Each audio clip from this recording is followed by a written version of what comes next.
Hello everyone, সবাই কেমন আছো? আশা করি সকলে খুব ভালো আছো, আমিও মোটামুটি আছি। আজকে তোমাদেরকে আমি দুটো রান্নার রেসিপি দেখাবো। জানো তো, কালকে সন্ধ্যাবেলা আমি আমার বোন বাজারে গিয়েছিলাম। বাজার থেকে কিছু কিনি আর না কিনি একটা ভালো জিনিস নিয়ে এসেছি। একটা কি গো, দুটো ভালো জিনিস নিয়ে এসেছি, আর সেইগুলো দিয়েই আজকে রেসিপি করব।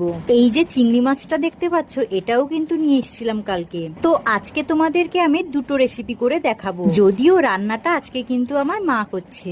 আজকে রান্না হবে চিংড়ি মাছ দিয়ে কচুর লতি আর লোটে মাছের কষা। আচ্ছা, কচুর লতি আর লোটে মাছ কে কে খেতে ভালোবাসো অবশ্যই জানাবে তো। আমার বাড়িতে কিন্তু সকলেই এটা পছন্দ করে, তার মধ্যে বেশি পছন্দ করে আমার হাজবেন্ড। মাকে বললাম ওই তেলেই কচুর লতিটা রান্না করে ফেলতে, কিন্তু মা ভুলে কাটা মাছগুলো ভেজে ফেলছে। এদিকে দেখো, আমার মা কিন্তু একসাথে দুটো কাজ করছে। কি বলতো, কালকে আমার বোন তার শ্বশুর বাড়ি থেকে আসার সময় অনেকগুলো আম নিয়ে এসছে, সেগুলোকেই মা আচার করবে বলে কেটে ফেলছে। আমগুলো কিন্তু অনেক টক ছিল, জানো তো। আমি আর কিন্তু আগের মতো এত টক খেতে পারি না। এবার সেই মাছ ভাজার তেলে সোমরা, শুকনো লঙ্কা ও কাঁচা পেঁয়াজ দিয়ে ভালো করে ভেজে নেব। তারপর সেই পেঁয়াজ ভাজার সঙ্গে চিংড়ি মাছগুলো যে ভেজে রেখেছিলাম সেটা দিয়ে দেব। তারপর সব ভাজা ভাজা হয়ে গেলে লতিগুলো দিয়ে দেব। এরপর একে একে নুন হলুদ দিয়ে ভালো করে ঢাকা মেরে মেরে কষিয়ে নেব। এখন তো গরমকাল, আর গরমের সময় লতিগুলো থেকে কম জল বেরোয়, ওই জন্য হালকা জল দিয়ে ভালো করে কষিয়ে কষিয়ে রান্না করব। এই কচুর লতিগুলো সব থেকে বেশি ভালোবাসে আমার হাজবেন্ড। সে যখনই বাজার গিয়ে দেখতে পেত তখনই কিনে আনতো। এই তো, এখন আমার কচুর লতিটা রান্না করা প্রায় শেষের দিকে। এরকম করে রান্না করলে আমার কাছে এক থালা ভাত তো কিছুই না। এরপর পিছন ঘুরে দেখি আমার দুই বোন আম চিবোচ্ছে। ওদের দেখে আমার জিভে জল চলে এসছে ঠিকই, কিন্তু খেতে তো একেবারে ইচ্ছে করছে না। এরপর তোমাদের নোটে মাছের চচ্চড়িটার রেসিপিটা দেখাই।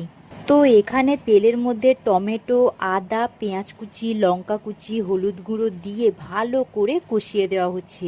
হ্যাঁ, রসুনটা কিন্তু দেওয়া হয়নি। মশলাটা ভালো করে কষিয়ে নেওয়ার পর নোটে মাছগুলো তুলে দিতে হবে।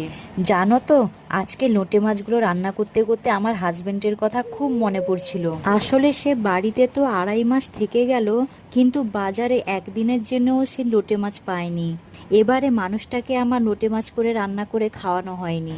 তো তোমরা তো দেখতেই পেলে, পরিমাণ মতো নুন দিয়ে ভালো করে কষিয়ে নেবে, কারণ এই মাছে অনেকটা পরিমাণ জল থাকে, সেই জলেই রান্নাটা হয়ে যাবে। এখন তো তোমরা নিশ্চয়ই দেখতেই পাচ্ছ নোটে মাছ থেকে কতটা জল বেরিয়েছে। এভাবে হালকা আঁচে একে রান্না করতে হবে। তো এখন আমার নোটে মাছের চচ্চড়িটা রেডি হয়ে গেছে। তোমরা বিশ্বাস করতে পারবে না, আজকে আমি এক থালা ভাত শুধু এই মাছের তরকারিটা দিয়েই খেয়েছি। তোমরাও এরকম রান্না করবে, দেখবে খুব ভালো খেতে হবে। তো আজকের মতো ভিডিওটা এখানেই শেষ করছি। দেখা হচ্ছে পরের ব্লগে। আর যারা এখনো ফলো করোনি, প্লিজ ফলো করে দিও। আর ভিডিওটা যদি ভালো লাগে অবশ্যই একটা লাইক কমেন্ট করে যেও।